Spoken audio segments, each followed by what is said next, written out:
Bago ka umalis ng bahay, sabihin mo ito sa Diyos. 3 pangungusap. Bago ka umalis, huwag kang magmadali. Sabihin mo muna sa Diyos ang 3 pangungusap na ito. Ang huli ay maaaring magdala ng pagpapala sa iyong buhay. Una, ngayong araw, saan man ako pumunta, kasama ko ang Panginoon at bibigyan niya ako ng tagumpay.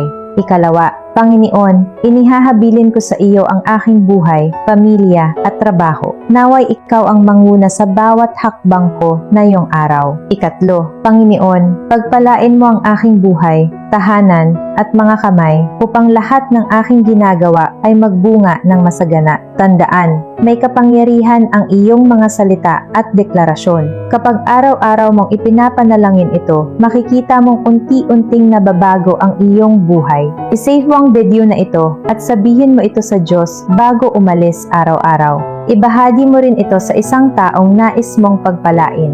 Naway bigyan ka ng Diyos ng kapayapaan at pabor ngayon.